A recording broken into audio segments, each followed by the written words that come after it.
Bismillahirrahmanirrahim. Assalamualaikum warahmatullahi wabarakatuh.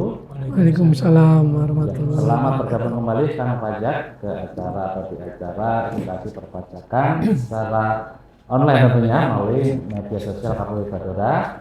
Kita kembali lagi kita sapa dengan mengucapkan selamat datang di podcast KPP Badora.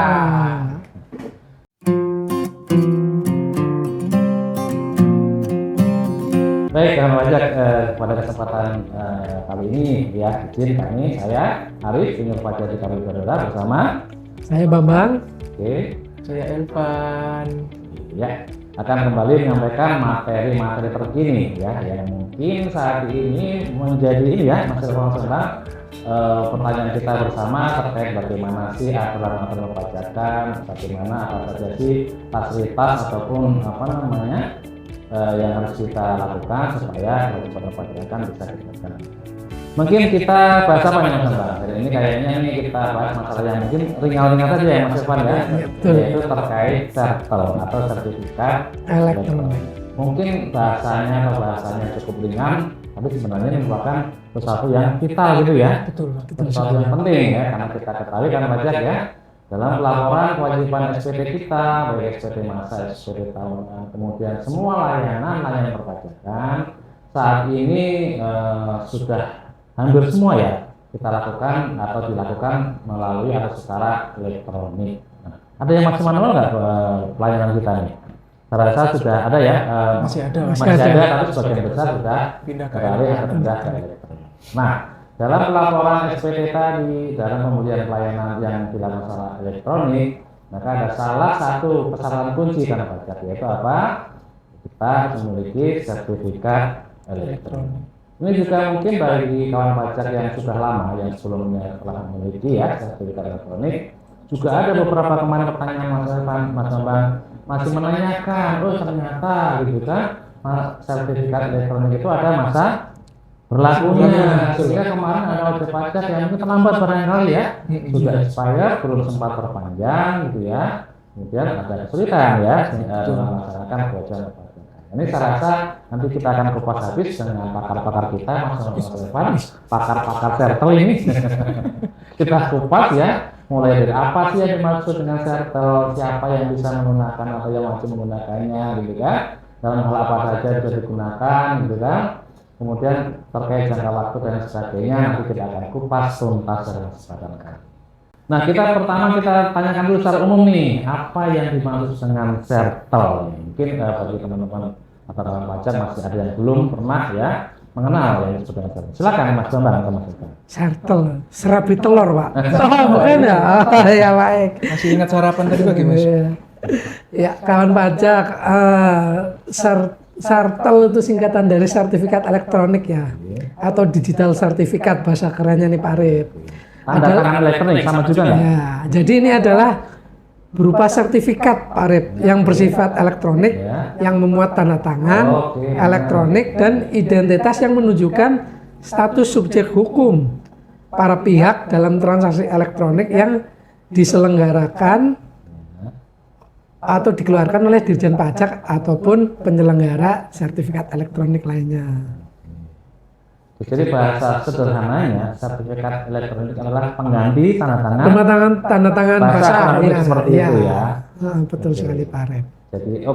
Jadi itu kawan pajak terkait pengertian sertifikat elektronik. Kemudian terkait pemanfaatannya, sertifikat itu digunakan untuk apa saja sih seperti tadi kita bahas dulu ya, terkait untuk laporan SPT ataupun layanan lainnya. Silakan Mas Bambang. Ya, fungsi sertifikat elektronik ini adalah sebagai syarat ya Pak Arif untuk memperoleh layanan perpajakan secara elektronik yang diselenggarakan oleh Dirjen Pajak. Salah satunya apa ya?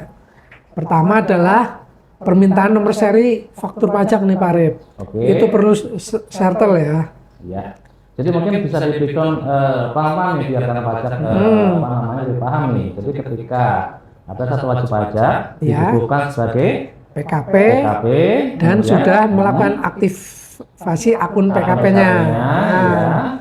Ketika dia akan memanfaatkan permintaan nomor seri faktur pajak ya, jatah secara elektronik ya Pak Arif. Nomor seri faktur pajak Ya, itu yang bisa, memerlukan, ya perlu itu yang dimana bisa diakses di mana saja nih Pak Arif, sepanjang dia memiliki sertifikat elektronik. Dan sertifikat elektronik itu sudah diimpor nih di browsernya Pak Arif.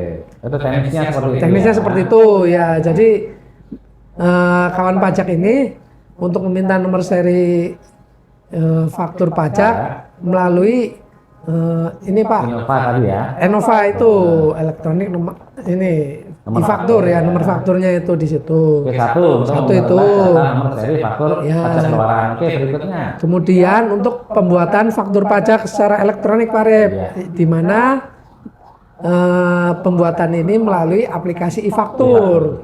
Nah, untuk menggunakan aplikasi e-faktur itu, ketika pertama kali nih Pak Arif ya, kita kan setelah dapat sertifikat elektronik, untuk mengakses itu kita perlu menginstal nih aplikasi e-fakturnya. Nah, sertifikat elektronik itu dipakai pada saat untuk mendaftarkan si user, super user untuk bisa mengakses menu-menu yang ada di aplikasi e-faktur itu. Jadi gunakan hanya pertama kali saja ya. Iya, pertama kali. Nanti berikutnya cuma tinggal paspres saja. Biasanya kan kalau sertifikat elektronik itu kuncinya pada paspres ya Pak Rem. Ya, untuk jadi yang menggunakan kedua itu. adalah untuk membuat, meng-create faktur pajak keluaran. Ya, betul sekali. Faktur kita. Kemudian nomor 3. Nomor 3 untuk membuat bukti pemotongan dan pemungutan pada secara elektronik Ya. dan pembuatan pelaporan SPT masa pajak penghasilan atau yang sekarang dikenal dengan PPh unifikasi Pak Rem. Oh, berarti kalau wajib pajak menggunakan e-Report unifikasi, Ya, ini juga memerlukan sertifikat elektronik. Iya, betul sekali Pak Rem ya. Ya, selanjutnya Mas Mbak. Selanjutnya untuk pengajuan surat keberatan secara elektronik e-objection ya. Oke, ya. Itu ada ya di menunya di Ada, sekarang sudah disiapkan di DJP online ya Pak Rep. Untuk kriteria tertentu ya, wajib pajak bisa mengajukan keberatan melalui e-objection. Ya, silakan. Nah, kemudian untuk pengajuan pengungkapan ketidakbenaran pengisian SPT oleh wajib pajak.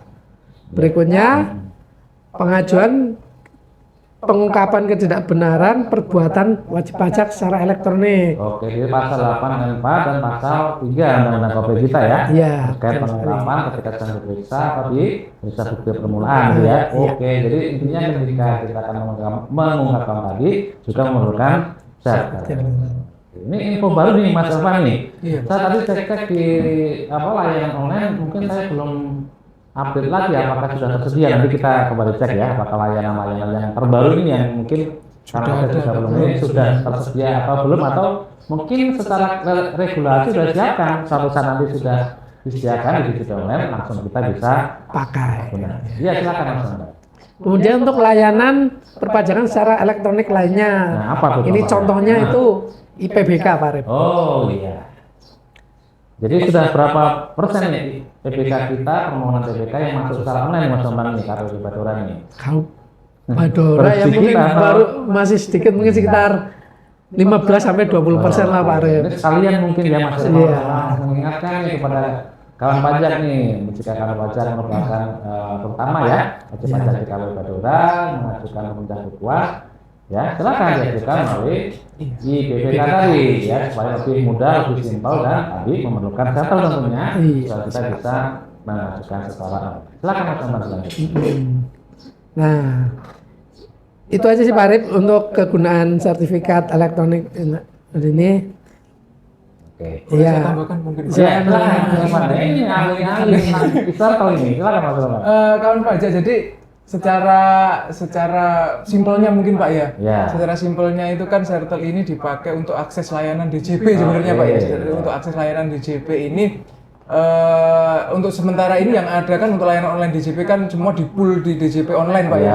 djponline.pajak.go.id, dan untuk PKP ada juga layanan e-faktur sama Innova dan juga web e-faktur Pak untuk pelaporan SPT-nya Pak. Jadi untuk menggunakan beberapa fitur ya, fitur-fitur. Kalau untuk yang faktur memang full harus ada nih sertifikat elektronik karena ketentuan terkait faktur sertifikat elektronik untuk PKP ini sudah sejak lama Pak. Yang baru mungkin baru setahun dua tahunan mungkin ya. Mas Bambang Pak Aryo 2 tahunan ini adalah penggunaan sertifikat elektronik untuk pelaporan e-Bupot Pak. E-Bupot yang lama maupun e-Bupot unifikasi yang baru ini Pak. Jadi sekitar 2 tahun Pak. Sehingga memang kemarin teman-teman kawan pajak yang baru make nih Pak, mungkin masih kagok Pak ketika menggunakan sertel ini begitu expired ya bingung ternyata pada saat awal kan mungkin nggak tahu nih Pak kalau ada jangka waktu penggunaannya gitu sehingga mungkin sebulan terakhir ini banyak sekali permohonan yang masuk dan pertanyaan yang masuk. Oh ternyata sertel ini ada masa berlakunya. Ya, seperti itu, Pak. Oke, baik. Jadi ini mungkin yang menjadi perhatian kita karena pajak terkait sertel. Mungkin saya kembali lagi sedikit pertanyaan dasar nih. Jika tadi jelaskan Mas Bambang, sertel digunakan terkait apa? Layanan ya, pajakan yang dilakukan secara online tentunya. Pertanyaannya, apakah semua wajib pajak atau kalau kita bicara di KPP Badora ya, wajib mempunyai sertel? Kalau untuk kewajiban Pak, untuk PKP wajib. Untuk pengusaha kena pajak wajib punya sertel. Karena kalau nggak punya sertel nggak bakal bisa bikin faktur, nggak bakal bisa lapor sama SPT, ini ya, TPN.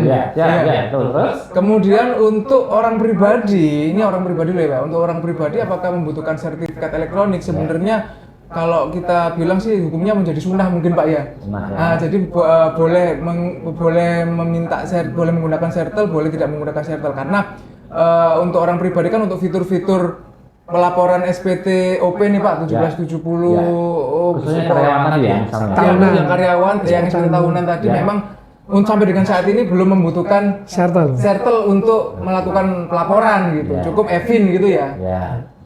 Namun apabila mau mengajukan pemindah bukuan secara online atau mengajukan keberatan secara online, ya orang pribadi ini menjadi perlu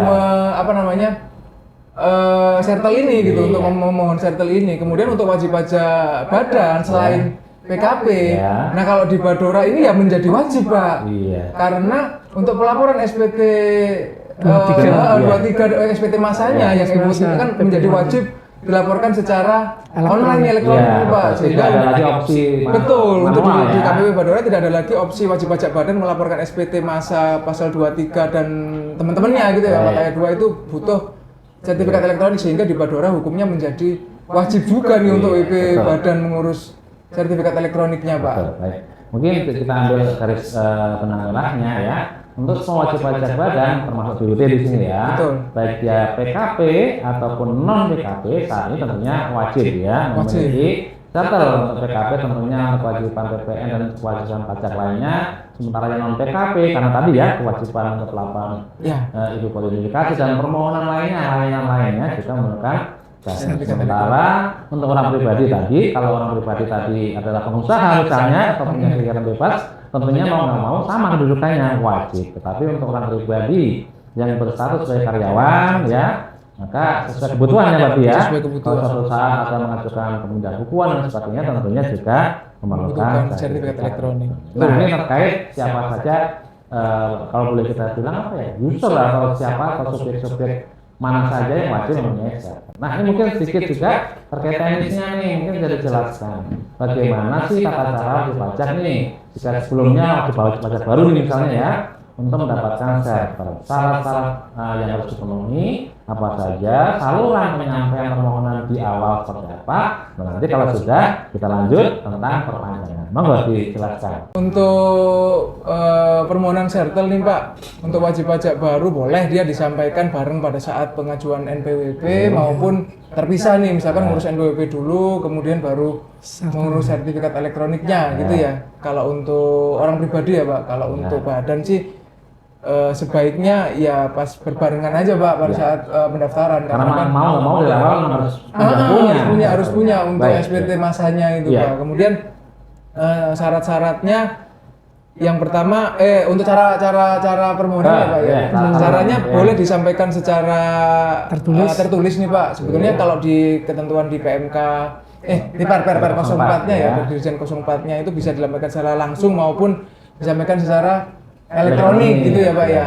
Nah namun sampai dengan saat ini untuk solar elektroniknya memang belum dibuka sama DJP nih Pak. Jadi untuk sampai dengan saat ini pengajuannya masih secara manual, boleh disampaikan via harus datang atau bisa via pos nih Mas Bambang? Harus datang biasanya untuk yang pertama Yang kali pertama harus datang ya Pak. bersama Karena kan begini nih pimpinan. Bapak Ibu, sebenarnya kan esensi dari Circle ini adalah seperti yang disampaikan Pak Arif dan Mas Bambang tadi kan ini untuk pengganti Tanda tangan. ya Pak ya. Dan validasi ya, nggak boleh Betul, keliru harus sama sekali ya. divalidasi. Yang datang memang harus orang pribadinya sendiri Iya, atau iya. wakilnya Iya. atau pengurus nih Pak untuk badan, karena kita mau memverifikasi juga apakah benar yang memohon sertifikat elektronik ini adalah benar-benar pihak yang incas sama wajib pajaknya itu Pak gitu. Sehingga harus disampaikan secara langsung, datang langsung ke TPT gitu Pak ya. Baik, jadi harus mengisi surat permohonan, kemudian nanti datang fisiknya ya. Datang fisiknya Tidak Pak. boleh diwakilkan ya. Tidak boleh diwakilkan. Kalau ngajak teman boleh. Boleh Pak, kalau takut ngajak teman Takut. Pak. Ada yang datang ke sini serombongan Pak, tim sepak bola. Karena gitu kan wajib ya. Karena tadi Circle tadi adalah pengganti tanda tangan, maka harus dilakukan validasi bahwa yang bersangkutan yang datang adalah orang yang benar, yang sesuai dengan wakil dari suatu perusahaan. Nanti kita akan foto ya Mas Bambang ya. Iya, Kita foto, nanti silakan datang dengan apa berarti? Kostum terbaik ya. Karena Iya, Pak. kita foto ya. Outfit ya, OTD Pak. Iya, biar ganteng nanti Biar Pak, ganteng ya. datangnya Ya. juga. Nah, itu sebagai pertanggungjawaban kita di DJP kawan pajak ya. Jadi sertifikat elektronik walaupun tadi kita sampaikan adalah sesuatu yang mungkin simpel, tapi secara fundamental adalah sangatlah penting. Jadi kembali lagi untuk saat ini kawan pajak, jika kawan pajak merupakan wajib pajak baru misalnya untuk mengurus untuk mendapatkan Circle, wajib datang ke KPP dengan mengajukan permohonan dengan mengisi ya formulir permohonan dan harus datang sendiri, tidak boleh diwakilkan. Syarat detailnya apa? Boleh nanti mau disampaikan atau boleh diklik di link IG-nya KPP Badora? Boleh Pak, tapi secara umum kalau terkait tanda tangan dan Circle ini kan syarat umum ya. Formulir permohonannya bisa di-download di pajak.go.id Pak. Iya, Iya. umum ya. Kemudian membawa kartu identitas. Identitas itu kalau WNI berarti apa? KTP. Kalau orang asing? Silakan bisa membawa paspor Pak. Paspor dan kitas. Sama kita. Betul. Oke, Kitas. ya. Terus apalagi yang harus dibawa? Mengisi formulir tadi ya. Sama kartu NPWP Pak, jangan lupa. Kartu NPWP. Sama kalau untuk badan ditambahkan itu Pak pendirian Dokumen pendirian. perusahaan. Kalau dia BUT seperti yang banyak di Badora ini Pak, silakan bawa loanya nih Pak, letter of Surat penunjukannya ya. Iya, surat penunjukan dari kantor pusat nih. ABC merupakan wakil dari BUT kita. Baik, itu secara teknis ya tata caranya. Ini untuk pengajuan Circle yang baru. Nah, tadi sudah kita singgung kawan pajak bahwa Circle itu mempunyai masa manfaat loh. Berapa tahun masa manfaat? Apakah 1, 2, 3, 4, 5, 10 tahun? Kayak SIM berapa tahun? 5 tahun. Apakah Circle sudah 5 tahun nih Mas Evan? Jangka waktunya. Kalau sertifikat elektronik kita kembali ke PME PR04-nya ini dia akan expire dalam jangka waktu 2 tahun sejak approval Pak. Sejak approval maupun approval yang pertama maupun approval panjangannya lagi ya Pak ya. 2 tahun Pak, 2 tahun. Nah, ini yang kemarin banyak menjadi pertanyaan kita ya Mbak Nida ya. Mbak Nida nggak muncul di kamera ya? Nggak apa-apa, minimal namanya kita sebut di sini ya. Banyak sekali akhir-akhir ini wajib pajak ya menanyakan tentang apa? Oh, Circle saya sudah mati. Ternyata apa? Mungkin karena banyak berbarengan dulu waktu kita tetapkan juga berbarengan. Betul. Jadi jatuh tempo daluarsanya juga bareng. Mungkin menjadi awareness kita semua karena pajak ya. Silakan dicek nih Circle saya sudah berapa lama nih gitu ya. Kalau SIM nih kita bisa perpanjang paling lama 1 bulan sebelum jatuh tempo. Nah kalau Circle ya sebaiknya sih jauh-jauh hari ya sebelum jatuh tempo 2 tahun diperpanjang. Ada batas waktunya nggak itu? Apakah sebulan, 2 bulan atau bebas-bebas saja? Tidak ada sih Pak. Tidak ada ya? Di peraturannya tidak Tapi ada. intinya itu tadi ya, kita harus jaga. Aware aja Pak. Jangan sampai tiba-tiba seperti beberapa pertanyaan kemarin ya Mas Irwan, tahu-tahu sudah habis sehingga apa? Tidak bisa membuat aktor pajak, tidak bisa lapor di import, unifikasi dan seterusnya. Nah ini untuk pengajuan permohonan Circle yang baru. Nah untuk yang perpanjangan nih, mungkin harusnya namanya perpanjangan lebih simpel nih. Boleh dijelaskan nih, Mas Amri? Oke Pak Arif, kalau perpanjangan ya, kalau untuk PKP nih Pak Arif, baik badan hukum maupun orang pribadi yang statusnya PKP, perpanjangannya itu melalui e-faktur.pajak.go.id Pak. Ya. Melalui website situ dia tinggal mengajukan perpanjangan, kemudian mengikuti arahan yang sesuai di website tersebut, Ya. isi sudah tinggal klik submit.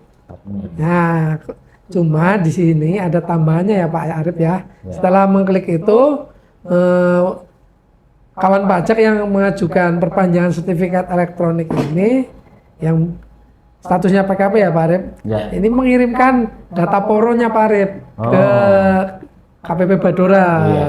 Apa secara forum bisa dijelaskan sedikit ke kawan pajak? Isiannya itu ada nama, NPWP, apalagi terus alamat email, ya. email, nama pengurusnya, gitu ya. kemudian data SPT tahunan terakhir, data SPT tahunan siapa nih? Badannya Pak. Badannya, Ya. Baik nilainya, kurang bayarnya, kalau kurang bayar nilainya gitu. Iya. Nanti akan Kemudian divalidasi. Paspres. Iya. Paspres. Jadi gini boleh tambahan terkait Iya. Namanya. kan ini kan secara ketentuan harusnya datang langsung ya Pak ya. Ya. Nah, Puro ini sebenarnya dia untuk menggantikan kedatangan langsungnya itu loh Pak. Jadi kita memang untuk memastikan bahwa yang Validasi ya. validasi data bahwa yang memohonkan ini adalah betul-betul pengurus atau orang pribadinya itu Pak. Sehingga memang kita butuhkan proof of record ownership itu Pak. Kalau Proof of record ownership Pak. Jadi memang kita pastikan bahwa yang memohonkan itu adalah si yang incas apa namanya pengurus atau memang sesuai haknya lah orang. betul yang boleh ya. yang boleh menandatangani berkas-berkas permohonan maupun SPT wajib pajak, kira-kira seperti itu Pak. Iya. Iya. Nah, Itu kan tadi yang untuk PKP ya Pak. oh iya, sekarang Nah, kalau yang silakan. untuk non PKP, perpanjangannya, pengajuannya sama seperti ketika baru pengajuan gitu Pak Arif. Ya. Jadi misalkan syarat-syaratnya ya sama ketika dia pertama kali mengajukan untuk non PKP. Karena dia memang tidak memiliki hak akses untuk di e-faktur itu. Jadi pengajuan sertifikat elektroniknya sama seperti ketika baru mengajukan. sama saja sama aja. daftar baru. Iya. Masa samanya bedanya dikit lah. Ya kan itu beda sama PKP-nya Pak. PKP sama non PKP begitu. Iya. Iya. Jadi memang sampai dengan saat ini untuk yang non PKP Pak, memang Iya. belum ada saluran khususnya. elektroniknya untuk perpanjangan Pak, sehingga memang untuk penerbitan perpanjangan sertifikat untuk non PKP juga memang harus diajukan seperti awal mengajukan sertifikat elektronik begitu Pak. Oke. Nah, ini mungkin tadi bicara tentang PKP dan non PKP. Ini mungkin boleh dijelaskan nih para ahli e-faktur nih bagi kita semua, khususnya bagi saya.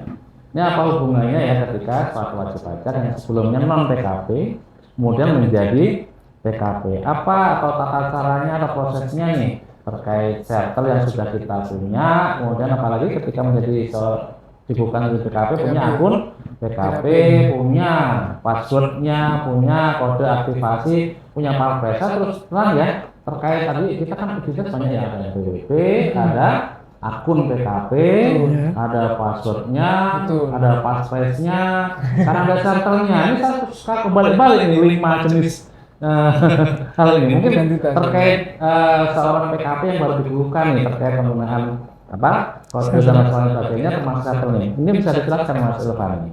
Ketika kita pertama kali ya dibuka menjadi PKP, ya gimana? Kalau yang betul-betul pertama kali ya Pak Ya. untuk Kan belum tentu kan wajib pajak lama menjadi PKP kan? Betul. 100 tahun dan melebihi misalnya Thresholdnya ya. maka baru akan menjadi PKP nih. Monggo dijelaskan secara. Jadi silakan pada saat untuk PKP ini khusus PKP dulu ya Pak ya. Ya. Ketika memohonkan PKP kan dia secara normal dia mohon PKP nanti dapat diterbitkan yang namanya surat pengukuhan ya, SK pengukuhan ya. PKP. Surat pengukuhan PKP. Kemudian selain itu untuk bisa mengakses e-faktur dan teman-temannya Ya. nih, dia harus aktivasi akun dulu Pak yang pertama Pak. Aktivasi akunnya. Ya, aktivasi akun itu untuk Akun dapat PKP. mengakses akun PKP untuk dapat mengakses apa namanya? Innova. Inovanya e-faktur.pajak.go.id-nya Pak. Ya. Itu kan untuk mengambil nomor faktur dan sebagainya gitu ya. Ya.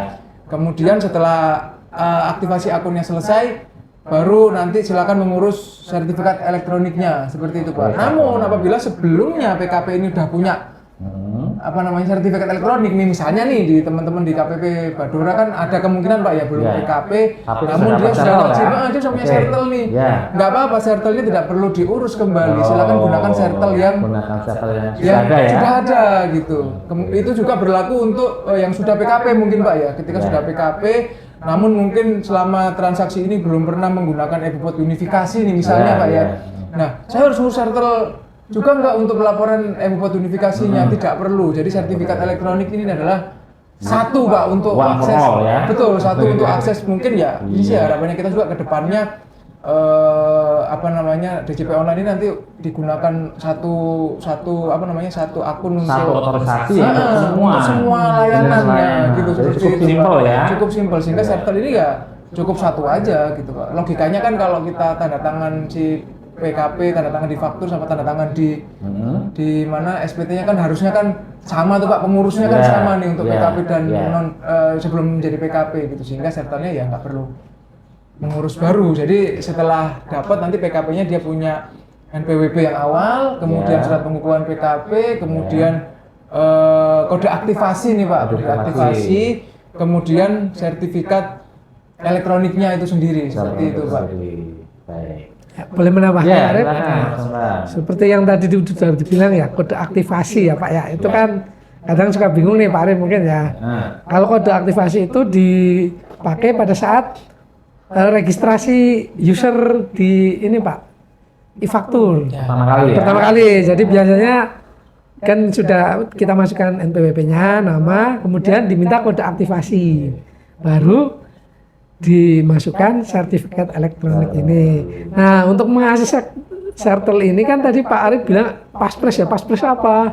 Nah, Paspres itu biasanya digunakan untuk mengakses sertel ini Pak. Jadi kan kita mengupload di e-faktur, terus kita harus masukkan Paspresnya itu Pak. Nah, nanti baru bisa aktif terregistrasi akun PK di aplikasi e-faktur. Gitu. Jadi ngomong-ngomong faktur nih, seri kita terakhir masih 3.2 ya. Yang terakhir ya, yang mungkin Kang Pajak sudah banyak terbantu ya dengan adanya menu regulatif ya, PPN ataupun pajak atau PPN impor. Nah ini tadi terkait hubungannya sertel dengan akun PKP. Nah sekali lagi mungkin sekedar nih sambil melengkapi ya informasi kita hari ini, tadi disampaikan ya. Ketika pertama kali wajib pajak untuk mendapatkan sertifikat elektronik, maka si pengurus tadi misalnya komisaris ada 5, direksinya ada 5, maka boleh salah satu ya datang ke sini, termasuk kita ambil foto dan seterusnya. Nah misalnya nih, kemudian ada peralihan dari direktur yang pertama, kemudian ternyata penanggung jawabnya setelah penanganan elektronik tadi dialihkan ke direktur yang kedua misalnya. Bisa nggak dimungkinkan seperti itu? Kalau bisa, bagaimana prosesnya?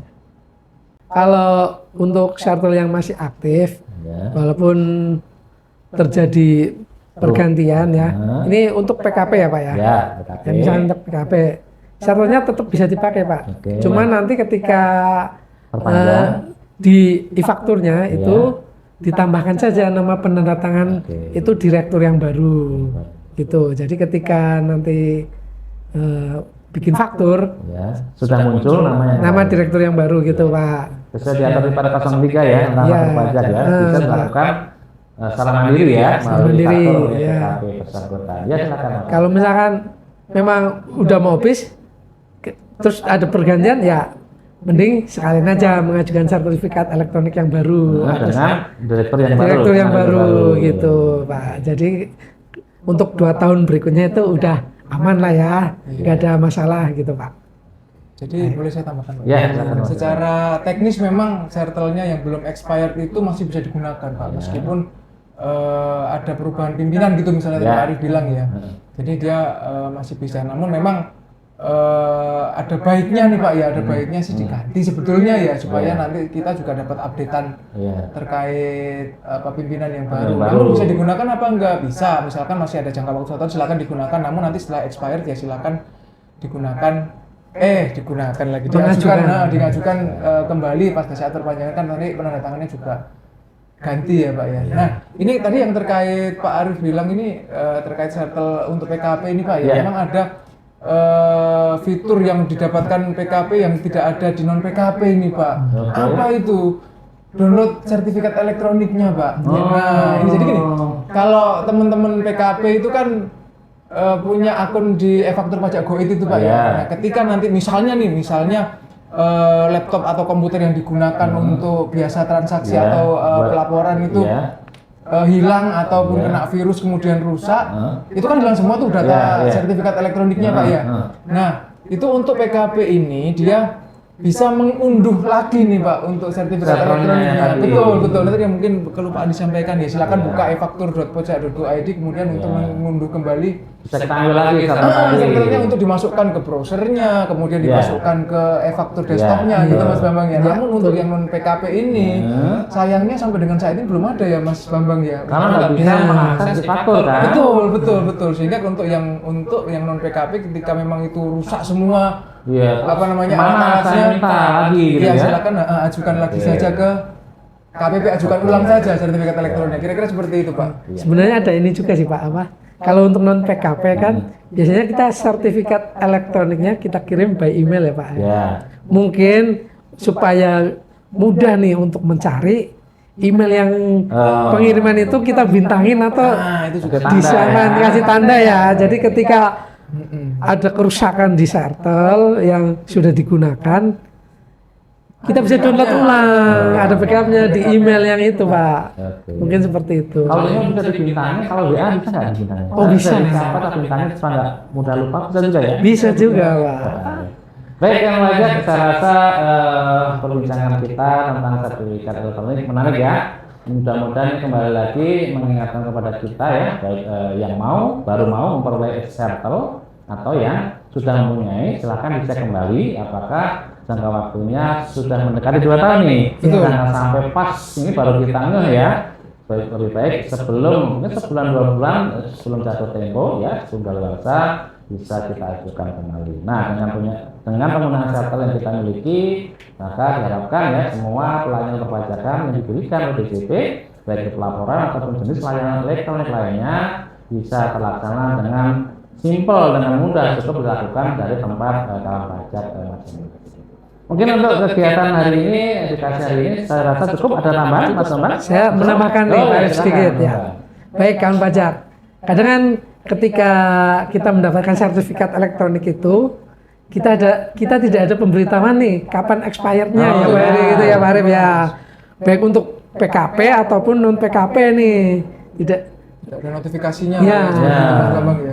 Mungkin saya ada sedikit tips nih Pak untuk mengecek mengecek kapan sih masa berlaku Sertel yang kita punya ini habis gitu ya. Yang pertama nih, untuk PKP itu gampang Pak Arif. Dia kan ada fasilitas yang seperti Mas Elvan tadi bilang, dia bisa mengunduh ulang di Enova. Nah, itu juga bisa buat mengecek Pak Arif masa berlakunya di Enova. Ketika akan mengunduh itu, nanti di atas tombol unduh itu ada tulisan masa berlaku sertifikat elektronik sampai tanggal sekian. Bagi PKP ya. Bagi PKP. Kemudian bagi non PKP Pak Arif, ini ada sedikit triksnya. Nah, Sertelnya kan itu sudah ditanam di browser nih Pak Arif. Dengan cara mengimpor. Nah, supaya bisa melihat kapan masa berlakunya, ya kita lihatnya dari browser itu aja Pak Arif. Kita lihat di browser, kemudian klik di settingnya, cari sertifikat elektronik. Di situ kan ada sertifikat digital gitu Pak, di menu browsernya itu. Diklik situ, nanti akan muncul nih sertifikat yang sudah ditanam di browser itu apa aja.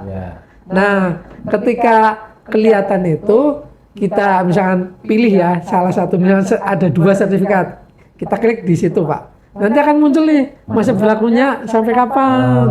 Jadi bagi kawan pajak, misalkan yang sudah lupa nih kapan saya mengajukan sertifikat, kapan saya dapatnya, nah bisa menggunakan trik itu untuk mengecek kapan masa daluarsa sertifikat elektroniknya.